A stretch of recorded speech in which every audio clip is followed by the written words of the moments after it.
Welcome, the anointed ones.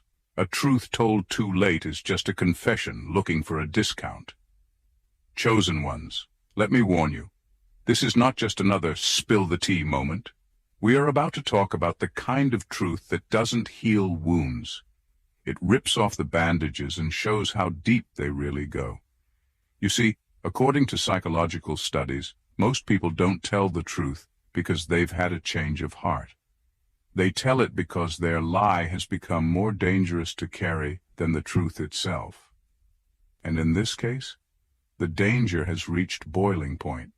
Right now, there is a person out there who is sitting on information so explosive, so incriminating, that people are literally begging them to come clean. But here's the twist. They aren't thinking about saving you. They're thinking about saving themselves. And the funniest part, they actually believe that telling you now, after all the damage is done, will somehow make them look noble. Bless their little delusional hearts.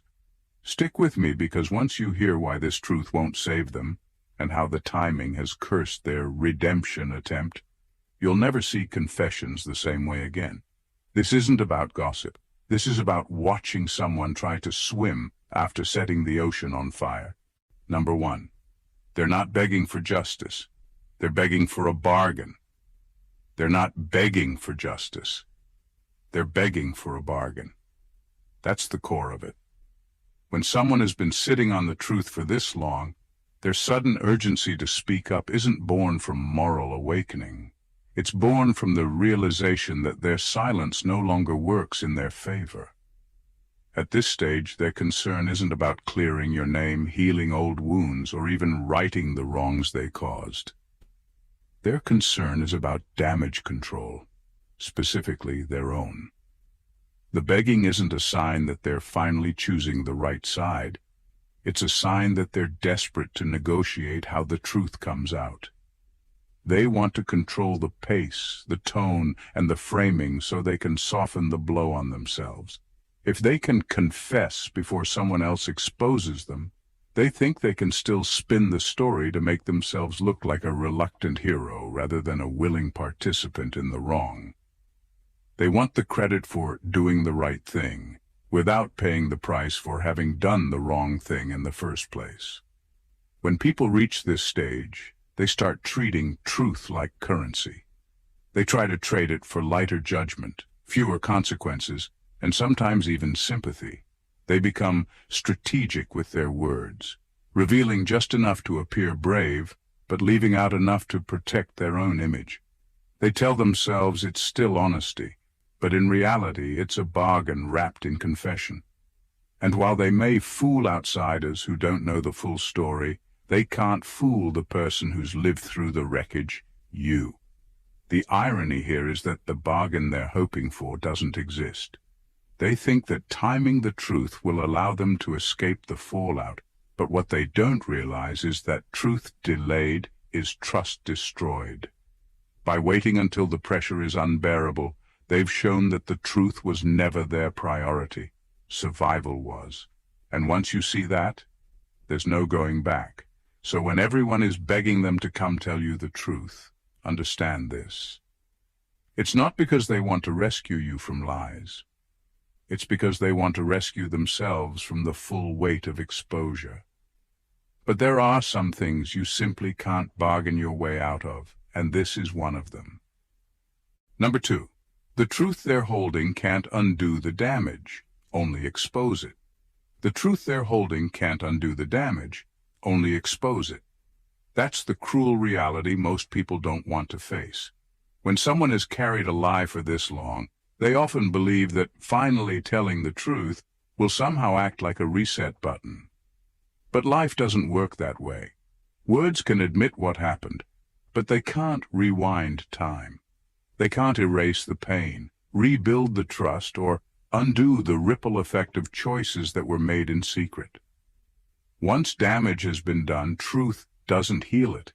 It simply shines a light on how deep and deliberate the wound really was.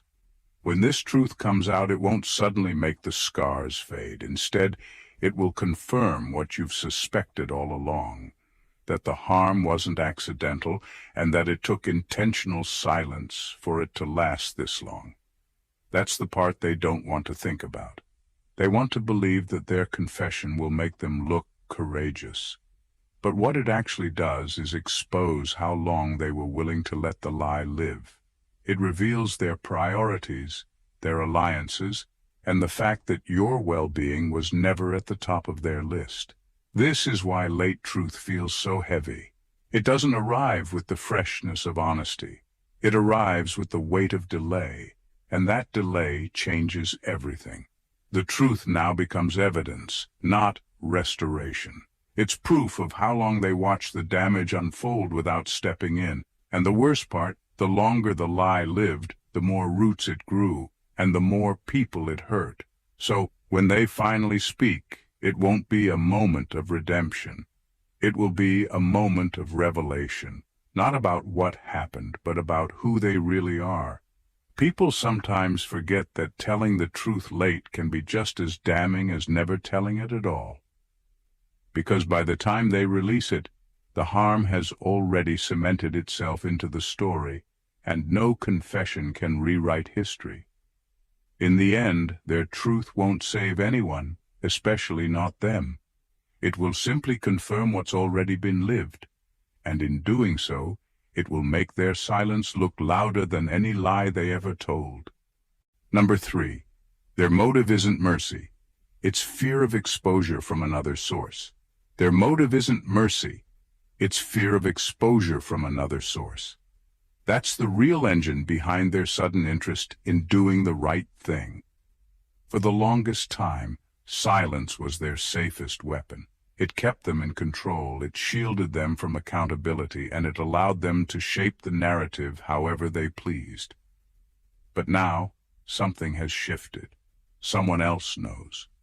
Someone else has the same truth, maybe even a fuller version of it, and that knowledge has turned their silence into a ticking time bomb. They aren't speaking because they've grown a conscience or been moved by guilt. They're speaking because they no longer have the luxury of being the gatekeeper of the story. When they realize that someone else could expose them without their spin, panic sets in. They want to beat that person to the punch so they can control how the truth lands. If they tell it first, they think they can set the tone, soften the blow, and make themselves appear as if they were always leaning toward honesty. This is what makes their confession so hollow. It's not bravery. It's strategy. It's not a moral stand. It's a race against time. They're trying to get ahead of the story, not because it will help you, but because they think it will help them. They've seen enough to know that when someone else tells the truth, it comes raw and unfiltered. But when they tell it, they can crop it, polish it, and sprinkle in just enough emotional bait to make themselves seem like the victim of circumstance rather than the architect of harm. What they fail to see is that this type of timing reveals everything. People can sense when truth is delivered out of self-preservation instead of integrity. It carries a different tone, a different energy. It feels rehearsed, managed, and calculated because it is. The very act of trying to beat someone else to the reveal exposes the fact that they were never planning to tell you in the first place. In the end, this isn't an act of mercy. It's a defensive move by someone who has realized that the truth, once out of their hands, will strip them of every ounce of control they've been clinging to. And that's the kind of exposure they fear most. Number 4. They're hoping truth will be a shortcut to forgiveness. They're hoping truth will be a shortcut to forgiveness, as if the act of confessing automatically wipes the slate clean. In their mind, admitting what they did is a grand gesture, a magic key that should instantly unlock your compassion and close the book on their wrongdoing. They see the truth as a transaction. I give you honesty, you give me forgiveness. What they fail to realize is that forgiveness, especially after deep betrayal, isn't triggered by words alone. It's built on changed behavior, genuine remorse, and the willingness to make amends. none of which can be faked for long. This is where their miscalculation shows. They believe that telling you the truth is the hard part, when in reality, it's the easiest thing they could do at this point. The real work would be showing consistency, rebuilding trust, and proving that the same patterns won't repeat. But that requires humility and time, and they don't want either. They want the fast track. They want the relief of being forgiven without the inconvenience of earning it. They underestimate you because they assume you're still standing where they left you, vulnerable, doubting yourself, craving closure.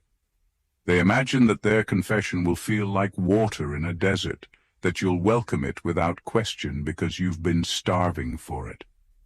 What they don't see is that you've already been through the storm, survived it, and rebuilt parts of yourself without their help.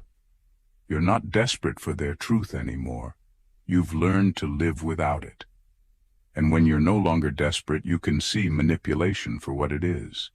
This is why truth without transformation is dangerous. It becomes another tool for control.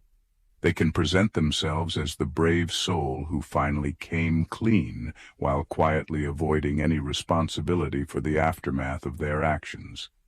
They can spin their confession as a moral victory, when in reality, it's just another layer of self-interest.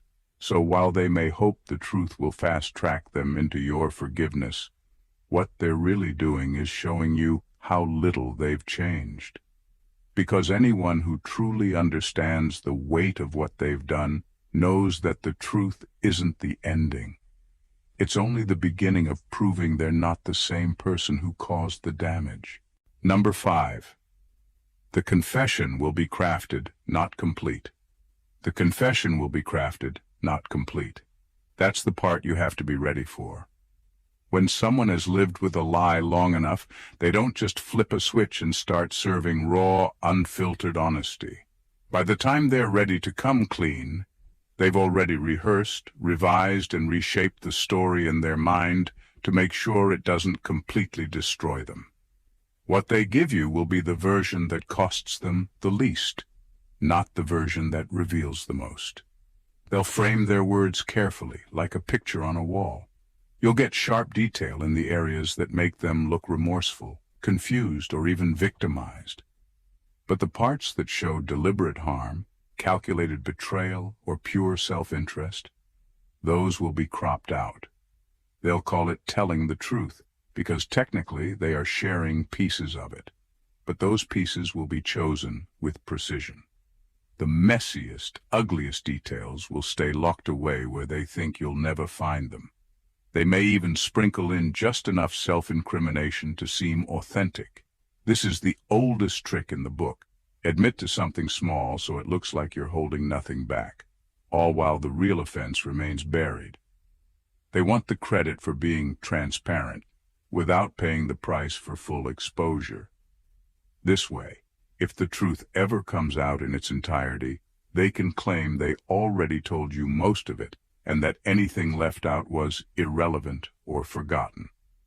The danger here is that partial truth can be more deceptive than a complete lie. When you're given fragments, your mind will naturally try to fill in the gaps. If you trust them enough, you might fill those gaps with assumptions that make them look better than they really are. And that's exactly what they're counting on.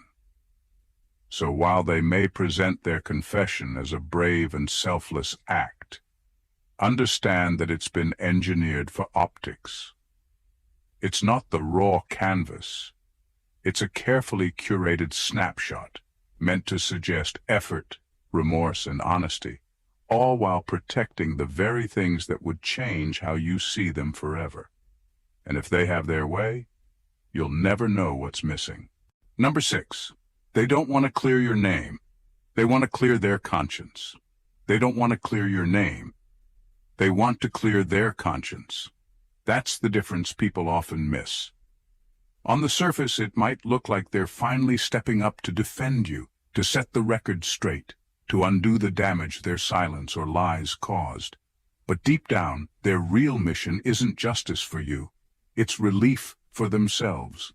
Carrying a heavy truth for too long starts to feel like a weight pressing on the soul, and eventually they're less concerned about how it affected you and more concerned about how it's affecting them. Revealing the truth becomes a selfish form of redemption. They can tell themselves they're doing the right thing without ever addressing why they didn't do it sooner. And when they finally speak, they'll expect recognition for their so-called bravery, as if this single act erases the years of damage they allowed to pile up. They're not motivated by the thought of restoring your reputation. They're motivated by the thought of restoring their own sense of peace.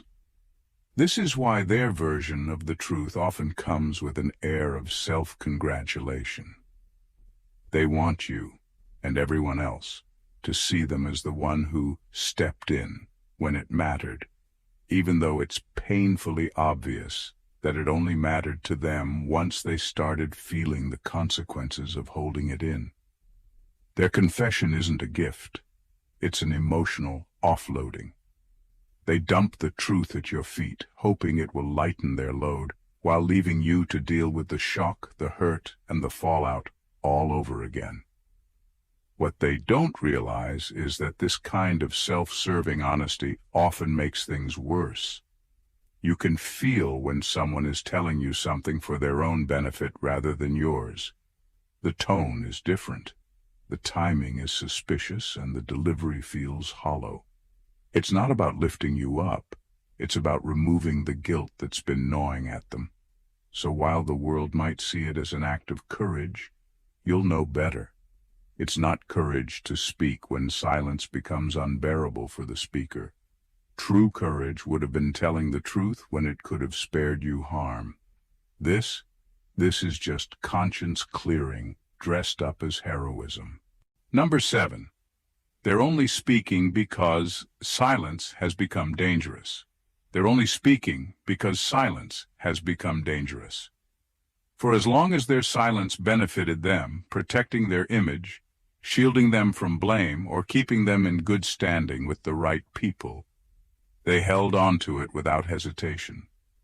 It wasn't about loyalty, morality, or strategy back then. It was about convenience. Keeping quiet was easy when it kept them safe and comfortable. But now the balance has shifted. The same silence that once worked in their favor has started working against them. Maybe whispers have started circulating. Maybe someone else is close to spilling the same truth they've been hiding. Maybe circumstances have changed so much that their silence now makes them look suspicious instead of innocent. Whatever the trigger, the reality is this. They're not speaking because it's the right thing to do. They're speaking because it's the safer thing to do for themselves. This is where their performance begins. They will frame their sudden honesty as a moral awakening, a sign that they couldn't live with themselves any longer. But the truth is, they could live with themselves just fine, until the risk of staying quiet outweighed the risk of speaking up. Now that silence could cost them relationships, opportunities, or even freedom, they've decided that confessing is the smarter move. It's nothing more than a survival tactic disguised as virtue. They've calculated that speaking now gives them a chance to control the narrative, paint themselves as cooperative, and maybe even gain sympathy. And the sad part is, some people will buy it. To those on the outside, it will look like an act of bravery. To you, it will be crystal clear that this is simply the next chess move in their game of self-preservation. The danger in moments like this is that their timing will be mistaken for sincerity. But sincerity is about motive, not just action. And when the motive is to protect themselves rather than protect the truth, you can be sure their words are not coming from a place of courage. They're coming from fear. This isn't about doing what's right. It's about doing what's necessary to save themselves. And that's a very different thing. Number 8. They're underestimating how much you already know. They're underestimating how much you already know. In their mind, they're preparing to drop a bombshell. something so big, so dramatic, that it will leave you stunned and speechless.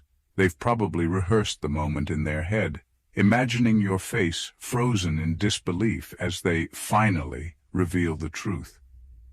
But what they don't realize is that you've been living in the wreckage of their actions for far too long to still be clueless. The pieces they think they're about to hand you, you've already been collecting them one by one, quietly putting the puzzle together without their help. When you've been in the aftermath this long, patterns reveal themselves. Lies start to contradict each other. Behaviors repeat. Small slip-ups from different people connect like dots until the picture becomes too clear to ignore. You may not have had their full confession, but you've had enough signs to know exactly what happened. And in some ways, your version is even sharper, because it's based on what they tried to hide, not what they chose to tell. That's the part they can't wrap their head around. They think they still control the information, when in reality the damage they left behind has already spoken louder than they ever could. Your understanding isn't built on their words, it's built on lived experience. And lived experience has a way of stripping away the illusions they worked so hard to maintain. So when they finally speak, expecting to watch you unravel under the weight of their truth, they'll be met with something they didn't plan for. Calm. Not because it doesn't matter, but because you've already adjusted your life around the reality they're only just now willing to admit. Their big reveal will feel like a rerun of a show you've already watched too many times.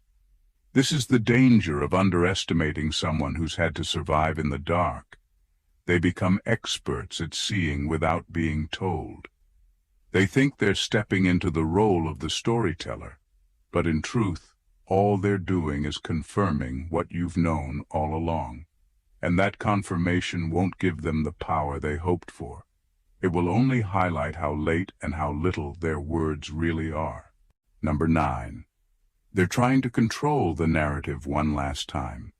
They're trying to control the narrative one last time. Even in the moment they claim to be coming clean, they can't resist the urge to manipulate how the story is told. They'll lace their confession with strategic omissions, subtle distortions, and carefully placed emotional triggers designed to make you see them in a softer light.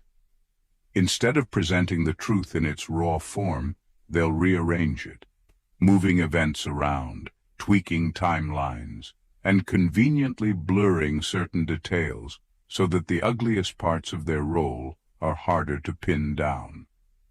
One of their favorite tactics will be planting seeds of doubt. They'll say things in a way that leaves you questioning whether you remember certain events correctly. They might even act surprised at your version of things, subtly implying that your memory is flawed or that you misunderstood the situation entirely. This tactic isn't about clearing the air. It's about clouding it just enough so they can still hide in the fog. They'll also slip in emotional bait, hoping to trigger sympathy. This could be through playing up their own hardships at the time, painting themselves as under pressure, or highlighting moments where they struggled with the decision to stay silent, as if wrestling with the choice somehow makes the choice itself less harmful. It's all part of the performance. Recast themselves as a reluctant participant rather than a willing betrayer. By doing this, they get to frame their role as complicated, conflicted, even noble in some twisted way. They want the final record of events to reflect that they didn't simply withhold the truth. They agonized over it, protected certain people, or waited for the right moment. They will do anything to turn a clear betrayal into a muddied moral dilemma, because in the messiness of blurred lines, they can hide. What they don't realize is that these tactics expose them more than they protect them. The need to reshape the narrative, even at the end, shows that control was always their priority. Not the truth, not accountability, and certainly not your healing. And once you see that, Their confession becomes less about closure and more about witnessing them cling to the last scraps of an image they've already lost. Number 10. The truth will cost them more than the lie ever did. The truth will cost them more than the lie ever did. For years, they've managed to live under the protection of silence, moving through life without having to face the full weight of what they've done. The lie, or the absence of truth, allowed them to maintain their relationships, their image and their position in the eyes of others. It was their safety net, their shield, their way of controlling how the world saw them. But the moment the real story slips from their mouth, that shield shatters. What they don't realize is that the cost of truth is rarely paid in private. It's public, messy, and often irreversible. The lie might have chipped at their conscience, but the truth will bulldoze their reputation. People who once trusted them will see them differently. Those who stood by them will feel betrayed, not just because of what they did, but because of how long they hid it. Friends may turn into critics, allies may turn into strangers, and the carefully curated image they've built will start to collapse in ways they can't stop. The loss won't end with relationships. Opportunities will dry up, invitations will stop coming. Certain rooms they once walked into freely will now be closed to them. Some people may forgive, but they will never forget. And in the world of trust, forgetting is what allows full restoration. Without it, there's always a shadow, always a question mark hanging over their name. This is why they've clung to the lie for so long. Not because they believed it was right, but because it was easier. The lie let them function without disruption, without having to watch their life unravel. But once the truth is out, there's no rewinding, no undoing the moment when their own words opened the floodgates. And here's the cruel irony. They think telling the truth will finally give them relief, but what it will really give them is a new reality where that truth follows them everywhere.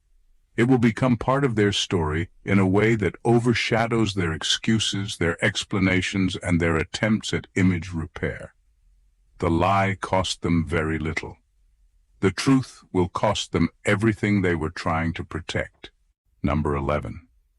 They don't want you free. They want you dependent on their version. They don't want you free. They want you dependent on their version. This is one of the most calculated moves in the game. When someone finally decides to tell the truth after holding it hostage for so long, they can present it in a way that makes it seem like they've done you a tremendous favor. They'll want you to believe that without them, you'd still be lost in the dark.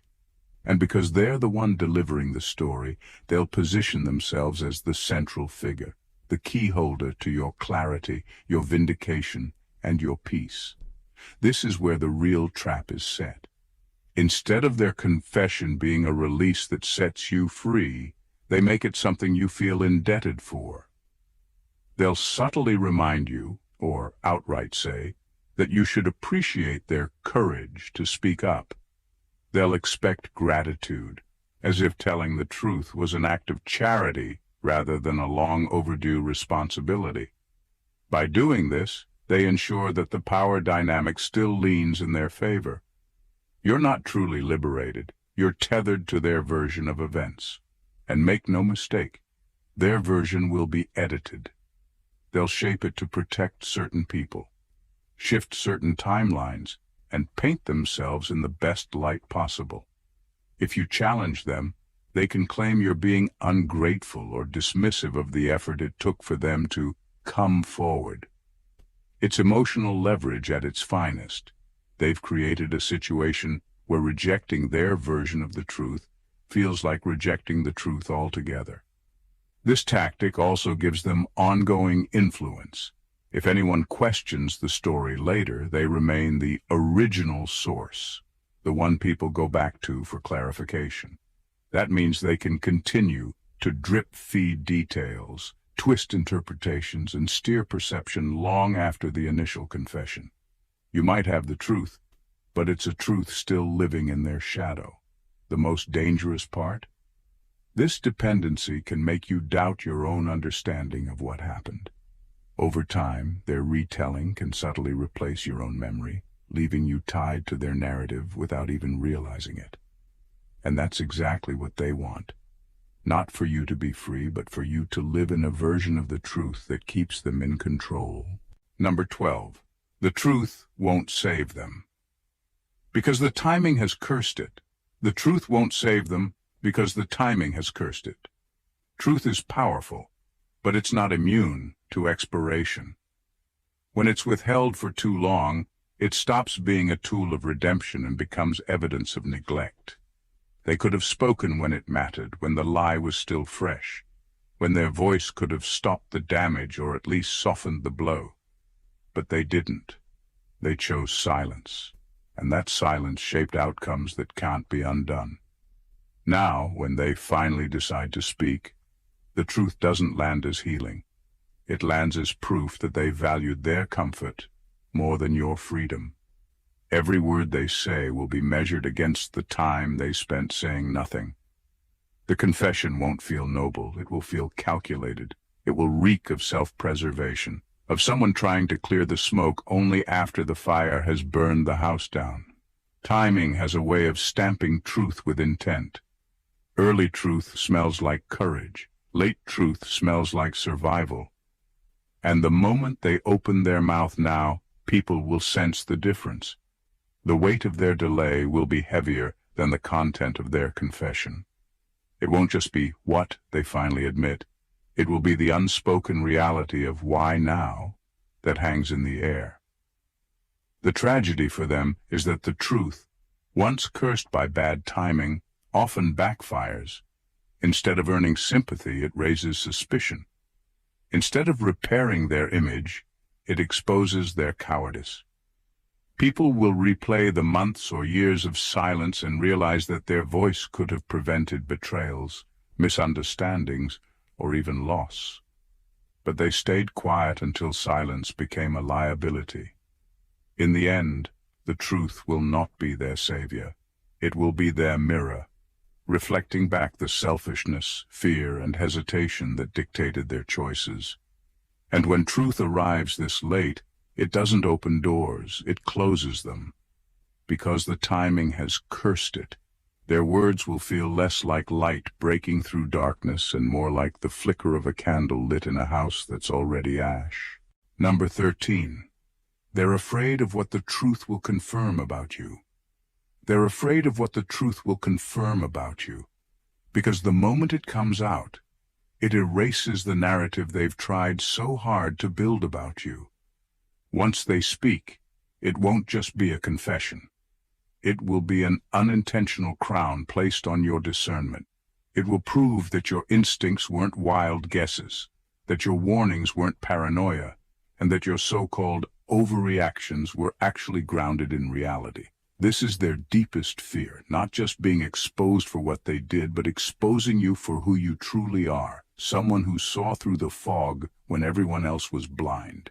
Your ability to connect dots, to sense shifts, to catch what wasn't said, all of it will be vindicated in an instant. And when that happens, the labels they or others tried to slap on you, too sensitive, dramatic, crazy, troublemaker, will fall to the ground with no way to stick again.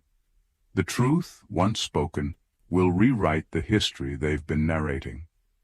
People who doubted you will have to replay old conversations in their mind and admit that you were the one holding the real story the entire time. It will reveal that you weren't stumbling in the dark. You were navigating with a light they couldn't extinguish. That's dangerous for them because it shifts the power dynamic forever. When someone's whole strategy relies on making you look unsure or unstable, the worst thing that can happen to them is for you to be proven right. Because now, every future disagreement, every warning you give, every gut feeling you express will carry weight. People will remember that you've been right before, even when it was uncomfortable to believe you. That's why they've dragged their feet, why they've delayed, why they've chosen silence until now. The truth won't just damage them. It will elevate you. And in their mind, that's almost worse. Because when the truth confirms who you are, it not only clears your name, it solidifies your authority. And once that happens, they'll never again have the power to make you doubt yourself. Number 14. The truth won't redeem them. It will seal their legacy. The truth won't redeem them. It will seal their legacy. They're imagining that their confession will be remembered as an act of courage, a moment where they finally did the right thing. But that's not how history works. The moment the words leave their mouth, they won't be cast as the hero of the story. They'll be permanently recorded as the villain who created the need for a confession in the first place. People won't remember the relief in their tone. They'll remember the wreckage in their wake. The headlines in hearts and minds won't read, "They told the truth." It will read, "They were the reason the truth had to be told." Their name will be tied, not to the act of setting the record straight, but to the chain of events that made the truth necessary. The confession will not erase the years of lies, manipulation, and silence. It will highlight them. It will shine a spotlight on how long they kept quiet, how much damage was done in that time, and how deliberate their choices were. This is the part they don't see. Confession doesn't reset the scoreboard, it freezes it. The final tally will show not just the harm they caused, but also the selfish delay before they acted. Their redemption moment will instead be a timestamp proving how late they arrived to integrity's table. And when people look back, they'll see the gap between the moment they could have spoken and the moment they finally did. And that gap will define them more than the confession ever could. In the end, they'll discover that truth doesn't always wash you clean.